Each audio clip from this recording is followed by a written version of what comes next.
Olá, amigos, tudo bem? Hoje nós vamos para o terceiro episódio do livro Quando Seu Cônjuge Não é Crente, do Lee Strobel. Ele vai relatar nesse capítulo o que aconteceu com os sentimentos dele, o que veio à tona.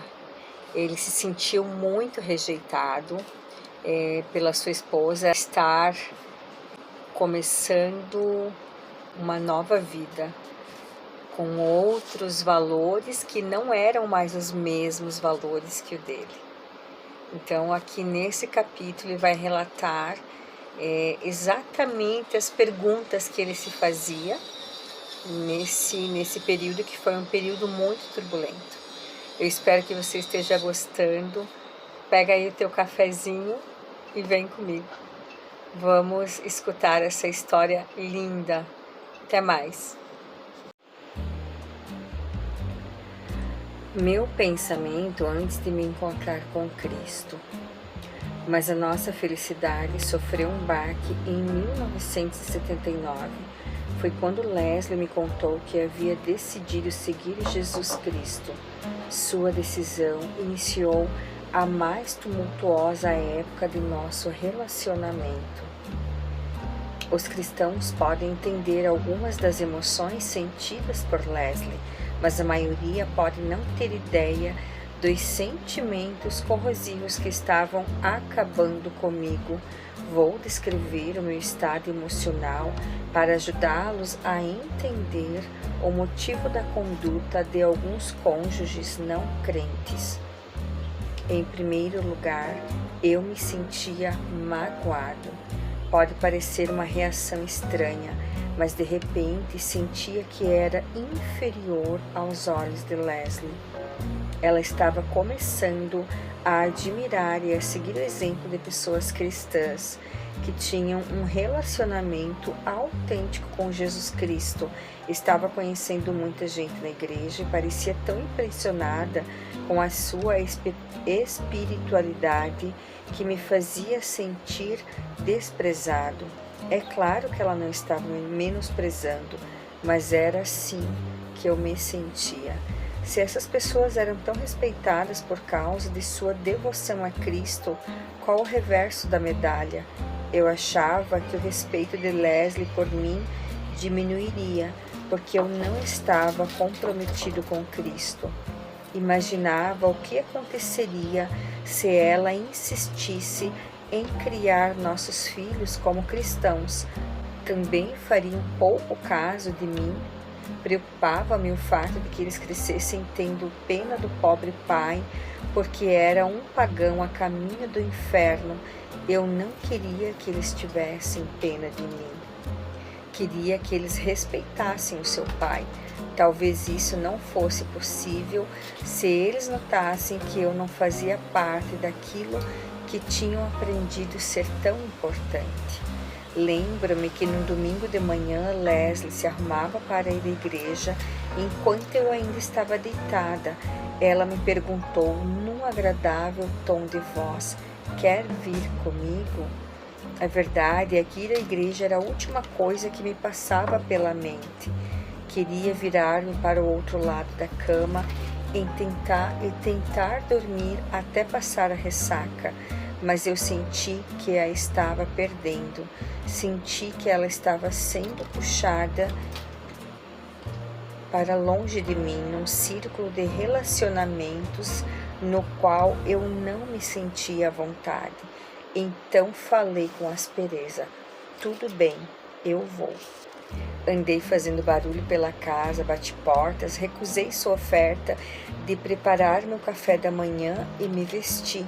Quando saímos, estava chovendo e ficamos molhados até entrar no carro. Eu estava de mau humor, correndo muito pelas ruas escorregadias, fazendo do carro um hidroavião no meio das poças d'água. Não parava de resmungar por causa do mau tempo. Então Leslie começou a chorar. "Olhe, não estou obrigando você a fazer nada", disse ela. "Se não quer ir, não vá. Apenas deixe-me ir em paz." Eu tinha feito a situação piorar. Senti-me obrigado a ir à igreja porque achei que a estava perdendo e agora a havia empurrado para ainda mais longe de mim. Outro sentimento que me ocorria era frustração. Estava frustrado porque pela primeira vez, como casal, os nossos valores não eram os mesmos. Por exemplo, sempre tínhamos concordado em como gastar nosso dinheiro. Éramos um tanto descuidados com isso, ficando no vermelho para satisfazer nossas vontades quando achávamos que merecíamos. Mas agora Leslie queria dar dinheiro à igreja. Eu não gostei nada disso. Para mim, dinheiro era muito importante e achei que ela o estava desperdiçando com um punhado de enganadores. Leslie achava tão importante dar o dinheiro à igreja que arranjou um emprego em tempo parcial de modo que pudesse contribuir ainda mais para ajudar a expansão do ministério. Eu não podia concordar, ficava irritado, porque pensava em todas as coisas divertidas que podíamos fazer com aquele dinheiro extra que, pelo meu ponto de vista, ia pelo ralo. Também me sentia com medo, receava que Leslie se tornasse uma fanática de olhar desvairado, uma puritana sexualmente reprimida que acabaria com nossa alegria. Será que ela iria me constranger na frente dos meus amigos? Ela me faria passar vergonha todas as vezes que eu bebesse demais. Ela iria contar detalhes da nossa vida particular no seu grupo de oração. Ela iria rejeitar todos os nossos velhos amigos. Será que os seus amigos da igreja iriam caçoar de mim pelas costas? Ela iria ficar presa a um culto que controlasse cada aspecto de sua vida particular? Para mim era decepcionante. Casei-me com uma Leslie e agora ela estava se transformando numa outra pessoa que eu não tinha procurado. Não era justo. Embora eu gostasse da nova Leslie, queria a antiga de volta. Enfim, eu estava ficando zangado. Zangado mesmo. Se me perguntassem por que eu estava tão furioso, é provável que nem pudesse dizer o porquê. Apenas sabia que estava enfurecido o tempo todo.